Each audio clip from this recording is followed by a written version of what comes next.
তো ভিউয়ার্স, আজকে আমরা উইলিয়াম ওয়ার্ডসওয়ার্থের লেখা the world is too much with আস এই যে কবিতাটা এটা পড়ব। আর উইলিয়াম ওয়ার্ডসওয়ার্থের কথা এলেই সবার প্রথমে আমাদের ইংরেজি সাহিত্যের যে এজটার কথা মনে আছে সেটা হলো রোমান্টিক এজ।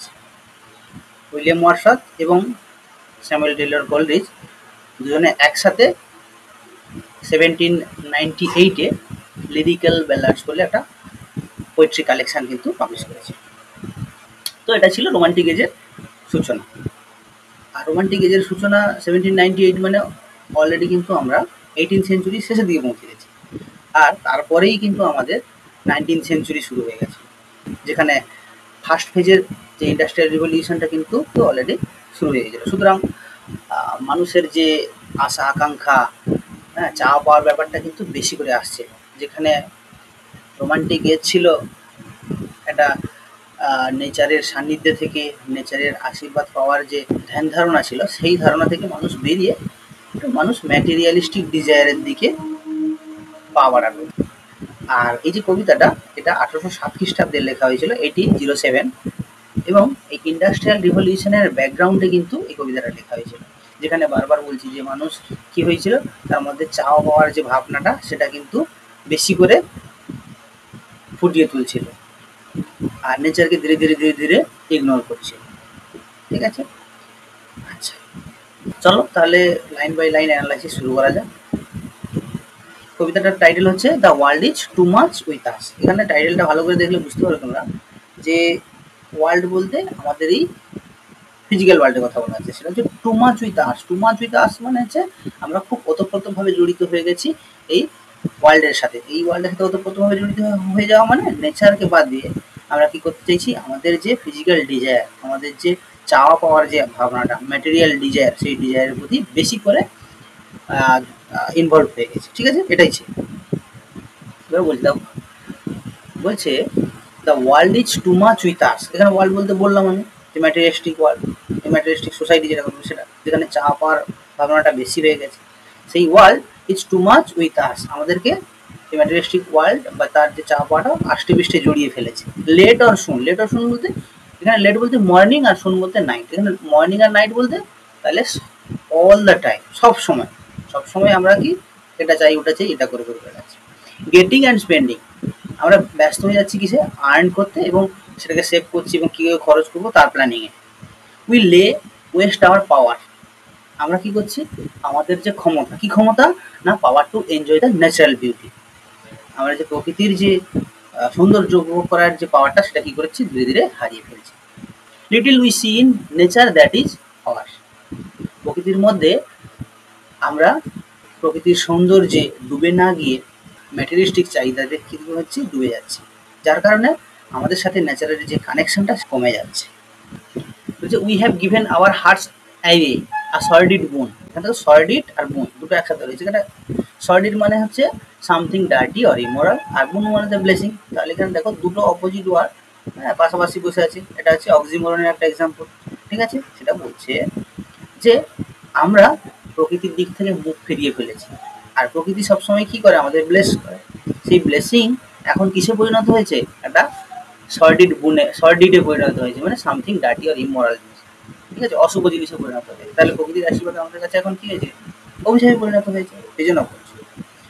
তারপরে কবি বলছেন দেখো, the sea that bears her bosom to the moon, এই যে সমুদ্রটা সামনে দেখতে পাচ্ছ, যার উপর কি পড়েছে, চাঁদের আলো পড়েছে। এখানে দেখো সমুদ্রটা ফিমেল বডির সাথে তুলনা করা হয়েছে, যেটা উন্মুক্তভাবে দাঁড়িয়ে রয়েছে এবং চাঁদের আলো এখানে তার উপর পড়েছে। এখানে সি যদি ন্যাচারাল ফোর্সেস হয় তাহলে, আর মুন যদি ন্যাচারাল ফোর্সেস হয়, আমরা সেই জিনিসটাকে এনজয় তো করবো অবশ্যই, সেটা বলছে this sea that bears her bosom to the moon.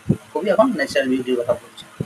The winds that will be howling all the hours, বলছে এই যে বাতাস যেটা সারা দিন কি হয়েছে, খুব আওয়াজ করে প্রবাহিত হয়েছে।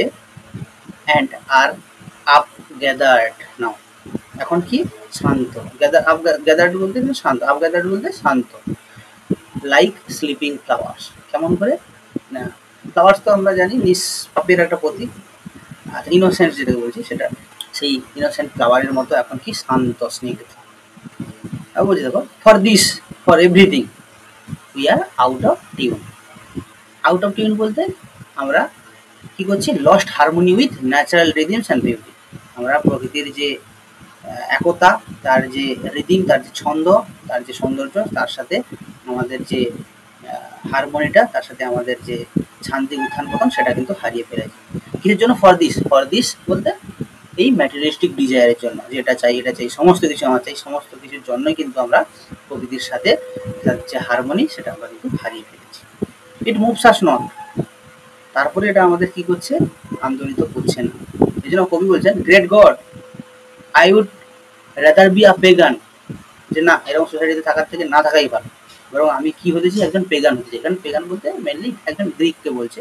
পেগান তো জানো যে তারা অন্য কোনো ধর্মকে মোটামুটি যে মেজর যে রিলিজিয়ন আছে তাকে বিশ্বাস করে না। সেই গ্রিক হতে, এখানে গ্রিকের কথা উল্লেখ করা হয়েছে, ঠিক আছে। একজন গ্রিক হতে চাই, সে গ্রিক কী হবে, সাকল বলতে রেইজ, বড় হবে, ইন এ ক্রিট আউটওয়ার্ড। ক্রিট বলতে এখানে বিলিভ বা কাস্টম, সেটা বলছে, এটা তাদের যে সিস্টেম। আর আউটওয়ার্ড বলতে অ্যানশিয়েন্ট বা আউটডেটেড। তাহলে আমি একজন পেগান হতে চাই, যে বড় হবে কোন না, পুরনো বিশ্বাসের উপর বড় হবে, ঠিক আছে। সো মাইট আই, তেমনই আমি হতে চাই। আর তেমনই হয়ে কী করবো, স্ট্যান্ডিং অন দ্য প্লেজেন্টলি। এখানে ন্যাচারাল বিউটিকে এনজয় করার কথা বলা হয়েছে। দেখো, স্ট্যান্ডিং অন দিস প্লেজেন্টলি বলতে, লি বলতে এখানে মিডো বা তৃণভূমি। তাহলে একটা সুন্দর স্নিগ্ধ তৃণভূমির উপর দাঁড়িয়ে আমি কী করবো, প্রকৃতির যে বিউটি তাকে এনজয় করবো। তারপর আরও বলছি, দেখো, have glimpses that would make me less forlorn. এবং তার বলতে এখানে প্রকৃতির যে বিউটিটা, তার যে বিউটির যে ঝলকটা, সেই ঝলকটা আমাকে কী করবে, মেক মি লেস ফরলর্ন। লেস বলতে কম, আর ফরলর্ন মানে স্যাড, বোঝা যাচ্ছে। তাহলে তার যে প্রকৃতির যে বারবার ছন্দপতন, প্রকৃতির যে বারবার ছান্দিক উত্থান পতন, সেই উত্থান পতনের যে ঝলকটা, সেটা আমাকে কী করবে, আমাকে আমার যে দুঃখ, সেই দুঃখটা বলতে সাহায্য করবে। এবং কি দেখবো, have sight of Proteus rising from the sea. এখানে দেখো, প্রোটিয়াসের কথা বলা আছে। প্রোটিয়াসকে না, প্রোটিয়াস হচ্ছে একটা sea god who could change shape and represents nature endless transformation, ঠিক আছে। একজন গ্রিক যে কী করতে পারে, কনস্ট্যান্ট শেপ চেঞ্জ করতে পারে, ঠিক আছে। আর এই চেঞ্জিং অফ শেপটা, সেটা কী করছে, প্রকৃতির এই যে বারবার সে ঋতু পরিবর্তন, একটা সিজন থেকে আরেকটা সিজনে যদি চেঞ্জিং নেচারটা, সেটাকে রিপ্রেজেন্ট করছে। সেই যে চেঞ্জিং নেচার, সেটাকে কিন্তু কী করবে, এনজয় করবেন। আর এই প্রোটিয়াস বললাম গ্রিক গড, সেই গ্রিক গড কী করবে, রাইজিং ফ্রম দ্য সি থেকে উঠে আসছে, সেরকম একটা সিনারি কিন্তু তিনি দেখবেন।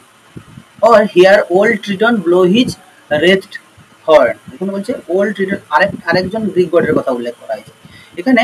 ট্রিটন হচ্ছে একজন গ্রিক গড, যে কি করে, যে সমুদ্রের যে দেবতা, সমুদ্রের দেবতার নাম কি, নেপচুন। সেই নেপচুনের অ্যারাইভালটাকে কি করে, শঙ্খ বাজিয়ে তার যে আগমনটাকে আমাদের সামনে তুলে ধরে।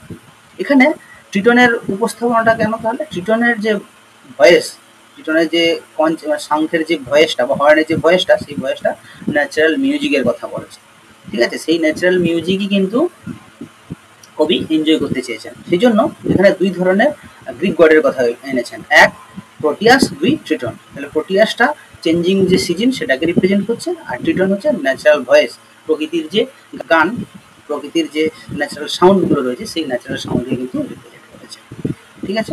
তাহলে দেখো, আমরা এই যে কবিতাটা বললাম, the world is too much with আস, এই কবিতাটাতে আমরা কী দেখছি, তাহলে যে উইলিয়াম ওয়ার্ডসওয়ার্থ তার সমসাময়িক পরিস্থিতিতে যেভাবে মানুষের চাওয়া পাওয়ার যে ভাবনাটা বেড়ে গেছিলো, সেই চাওয়া পাওয়ার ভাবনাটা বেড়ে যাওয়ার কারণে প্রকৃতির সাথে মানুষের যে সম্পর্কটা ধীরে ধীরে কী হয়ে যাচ্ছিলো, ছিন্ন হয়ে যাচ্ছিলো, সেই থিমের উপর একটা সুন্দর কবিতা the world is too much with us এর মধ্য দিয়ে কিন্তু উপস্থাপন করেছে।